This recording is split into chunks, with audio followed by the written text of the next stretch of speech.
ప్రతిరోజూ మనం తాగే ఆ సింపుల్ ఇన్స్టంట్ కాఫీ వెనుక ఎంత పెద్ద కథ ఉంటుందో ఎప్పుడైనా ఊహించారా? ఒక చిన్న కాఫీ గింజ మన కప్పులోకి చేరే లోపల దాని ప్రయాణం ఎంత ఆశ్చర్యంగా ఉంటుందో ఇప్పుడు చూద్దాం. సరే, మొదటగా అసలు ఈ ప్రపంచానికి కాఫీ ఎంత ముఖ్యం? ఈ లెక్కలు చూస్తే ఖచ్చితంగా ఆశ్చర్యపోతారు. ఏకంగా 225 కోట్లు! అవును, మీరు విన్నది నిజమే. రోజుకి 225 కోట్ల కప్పుల కాఫీని ప్రపంచవ్యాప్తంగా తాగుతారు. అంటే ఆలోచించండి, కాఫీ మన జీవితాల్లో ఎంతలా భాగమైపోయిందో ఈ ఒక్క నంబర్ చెప్తుంది. అందుకే కాఫీని కేవలం ఒక డ్రింక్గా చూడలేం. నీటి తర్వాత ప్రపంచంలో అత్యంత పాపులర్ డ్రింక్ ఇదే. ఇక ఆయిల్ తర్వాత ప్రపంచంలో అత్యధికంగా ట్రేడ్ అయ్యే వస్తువు కూడా కాఫీయే.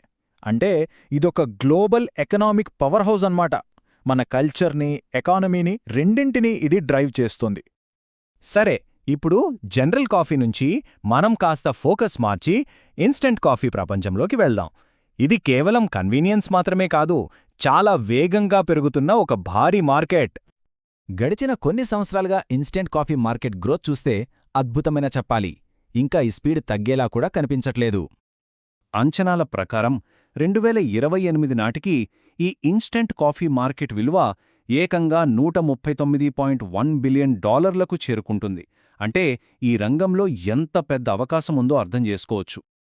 అయితే ఈ పెరుగుదల కేవలం క్వాంటిటీ గురించే కాదు, ఇప్పుడు కస్టమర్లు కూడా స్పెషల్ హై క్వాలిటీ ఎక్స్పీరియన్సుల కోసం చూస్తున్నారు. అంటే వాళ్లకు కన్వీనియన్స్తో పాటు గొప్ప టేస్ట్ కూడా కావాలి. సరే, ఇంత పెద్ద గ్లోబల్ మార్కెట్లో మన భారతదేశం నుంచి ఒక కీలక పాత్ర పోషిస్తున్న కంపెనీ గురించి ఇప్పుడు చూద్దాం. ఆ కంపెనీ పేరే vintage coffee and beverages limited, షార్ట్గా VCBL. ఇది మన హైదరాబాద్ బేస్డ్ పబ్లిక్గా లిస్ట్ అయిన కంపెనీ. ఇన్స్టెంట్ కాఫీ తయారీలో వీళ్ళు ఒక రకంగా అగ్రగామి అని చెప్పొచ్చు. వాళ్ళ ఆపరేషన్స్ స్కేల్ ఎంత పెద్దదో చూడండి. తెలంగాణలో ఏకంగా 23 ఎకరాల్లో విస్తరించి ఉన్న వాళ్ల అత్యాధునిక మ్యానుఫ్యాక్చరింగ్ ప్లాంట్ ఇది. ప్రపంచంలోని చాలా దేశాలకు కాఫీ ఇక్కడి నుంచి ఎక్స్పోర్ట్ అవుతోంది. అయితే ఈ సక్సెస్ వెనుక ఉన్నది కేవలం టెక్నాలజీ మాత్రమే కాదు. దాని వెనుక 100 సంవత్సరాలకు పైగా కంబైన్డ్ ఎక్స్పీరియన్స్ ఉన్న ఒక నిపుణుల టీముంది. వాళ్ల నైపుణ్యం, కాఫీ మీద వాళ్లకున్న ప్యాషన్, అవే అసలు కారణం. సరే, ఇప్పుడు అసలు మ్యాటర్లోకి వద్దాం. ఒక సింపుల్ కాఫీ గింజ మన ఇంట్లో జాడీలో ఉండే ఆ పౌడర్గా ఎలా మారుతుంది? ఆ ప్రాసెస్ ఏంటో చూద్దాం. అంటే ఈ కాఫీ గింజ ఇలా ఎలా మారిపోతుంది? ఈ ట్రాన్స్ఫర్మేషన్ వెనక ఉన్న జర్నీ ఏంటి? అదేంటో ఇప్పుడు తెలుసుకుందాం.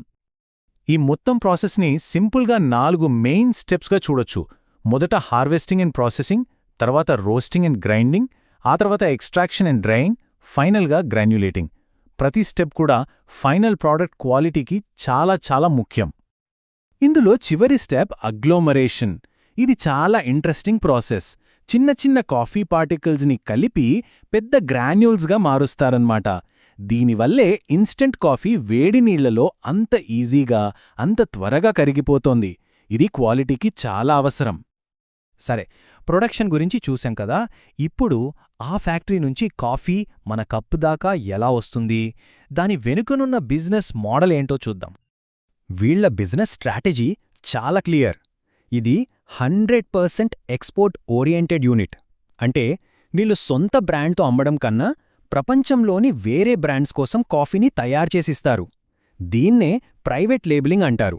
దీనికి సపోర్ట్గా వీళ్లకు కొన్ని సబ్సిడరీ కంపెనీలు కూడా ఉన్నాయి. అంటే దీని అర్థమేంటంటే, నెక్స్ట్ టైం మనం స్టోర్లో ఏదైనా కాఫీ ప్యాకెట్ కొంటే దాని వెనక మన వింటేజ్ కాఫీ ఉండే ఛాన్స్ ఉంది. చూడండి, టిన్నులు, పౌచ్లు, శాచెట్లు, ఇలా ఎన్నో రకాల ప్యాకేజింగ్లలో వేరే బ్రాండ్స్ కోసం వీళ్ళు ప్రోడక్ట్స్ తయారు చేస్తారు. వీళ్ళు మెయిన్గా 2 రకాల ఇన్స్టెంట్ కాఫీలను తయారు చేస్తారు. ఒకటి స్ప్రే డ్రైడ్ కాఫీ, ఇది చాలా ఫైన్ పౌడర్లా ఉంటుంది. రెండోది అగ్లోమరేటెడ్ కాఫీ, ఇవి కొంచెం పెద్ద గ్రాన్యూల్స్. ఇందాక మనం అనుకున్నట్టు ఈజీగా కరిగిపోతాయి. ఈ 2 రకాల తయారీలోనూ వీళ్ళ ఎక్స్పర్టీజ్ కనిపిస్తుంది.